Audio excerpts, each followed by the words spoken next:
باقی ہے کہ اتنی اللہ کو یہ عبادت پسند ہے نا کہ پیدا ہوتے ہی اللہ کان میں اذان کہلوا دیتے ہیں. اس کے بعد جو ندائیں صبح فجر میں آواز گونجتی اللہ اکبر حی علی الصلاۃ الصلاۃ خیر من النوم, پھر اللہ کہتے ہیں ظہر میں دوبارہ یاد دلاؤ, او مؤذن کو کہتے ہیں جا بھائی اسپیکر پہ بٹن آن کر بولتا رہے بس تو. لوگ کہیں گے کہ یار جب نماز کا ٹائم ظہر کا 1:05 ہے تو بتانے کی ضرورت کیا ہے. اللہ کہتے ہیں ان کی باتوں میں مت آنا. 1:05 تو 1:45 پہ بتا دینا ہے, تو 15 منٹ رہ گئے, 20 منٹ رہ گئے. فجر کا ٹائم روزانہ اناؤنس ہوتا ہے 6:30 پہ, آج 6:45 پہ اناؤنسمنٹ ہوتی رہے گی. اللہ کہتے ہیں اتنی اناؤنسمنٹ کافی نہیں ہے, ہر دفعہ پوری اذان ہوگی حی علی الفلاح, آؤ کامیابی کی طرف, آؤ نماز کی طرف. حج میں اعلان نہیں ہوگا, رمضان کا اعلان نہیں ہوگا, اعلان کرنے والوں کو برطرف کر دیا, ہلال کمیٹی سے نکال دیا.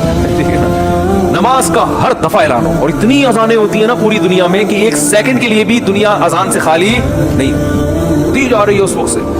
تو یہ اس لیے کہ اللہ کی نظر میں اس کی اہمیت اور ویلیو بہت زیادہ. اللہ کہے کہ ابھی اس مؤذن کو کہے صرف ان کو سناؤ, زبردستی کسی کو لے کے نہیں آؤ مسجد میں, ابھی زبردستی کا ٹائم نہیں ہے, ابھی حساب و کتاب کا ٹائم نہیں ہے. تم نے حی علی الصلاۃ حی علی الفلاح کہہ دیا, اللہ کی کبریائی بیان کر دی, ان کی مرضی آئے نہ آئے. تم گھر تک تھوڑی جاؤ گے بیل بجا کے, بھائی میں نے تمہیں حی علی الصلاۃ کا تم سمجھ میں نہیں آئے گا, انگلش میں بتاؤں میں تم نہ مؤذن کے لیے جانا کیا ہے ناجائز. علماء نے لکھا ہے کہ جب اذان ہو جائے نا تو کسی اور طرح سے دعوت دینا جائز نہیں ہے, کیونکہ یہ اللہ کی دعوت کمپلیٹ دعوت ہے. اب آپ اقبل طریقے سے مائک بھوپو ہاتھ میں لے کے لوگوں کو بلانے, جیسے بعض جگہوں پہ ہم نے دیکھا مسجدوں میں اذان ہو جاتی ہے, پھر ایک اردو میں اذان شروع ہو جاتی ہے, حضرات اذان ہو گئی ہے مسجد میں اتنے بجے ٹائم ہے, آپ کو بتایا آپ آ جائیں, مرنا ایک دن اٹھنا ہے, وہ پورا پروگرام شروع ہو جاتا ہے نا.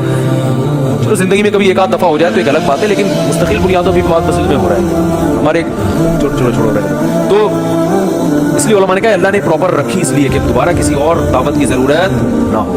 اب اللہ کہتے ہیں اب آنا یا نہیں آنا نہیں آ, یہ حساب میں آخرت میں لوں گا کہ تو اتنا ڈھیٹ 1400 سال سے فضاؤں میں ہر نماز کے ٹائم پہ یہ ندا گونجتی ہے. نہ سردیوں میں اس میں ناغہ ہوتا ہے, نہ گرمیوں میں ناغہ ہوتا ہے, نہ راتیں لمبی ہو تو ناغہ, نہ راتیں چھوٹی ہو, حتیٰ کہ سفر میں بھی اذان کا حکم ہے. اذان کا ہو, پھر جنگل میں اکیلے نماز پڑھو اذان کا ہو. یہ ایسی اللہ کو ندا پسند ہے, بھائی یاد دہانی لازمی کراؤ. تو اس لیے بھائی یہ اس بار دعوت, اذان کی اہمیت نہیں پتہ چلتی, اس سے نماز کی اہمیت پتہ چلتی ہے. تو عزم کرو زندگی میں کچھ بھی ہو جائے نماز قضا نہیں کرنی. جو جماعت کی نماز کے عادی نہیں ہے وہ کم از کم اتنا کر لیں کہ پہلا اسٹیپ یہ ہے کہ قضا نہیں ہونے دینا کسی صورت میں. پھر اگلا اسٹیپ کیا ہے, جماعت نہیں چھوڑنی کسی صورت. وہ جماعت اصل تو نماز ہے ہی جماعت سے, اور اگر کبھی چھوٹ جائے نا تو توبہ کرنی اور اس کو قضا کر کے اگلی پڑھنی ہے. پہلے اس کی قضا پڑھنی ہے پھر اگلی, اور کچھ جرمانہ بھی رکھے ہیں. سمجھتے ہو کہ نہیں سمجھتے؟ اللہ تعالیٰ سمجھنے کی عمل کی توفیق عطا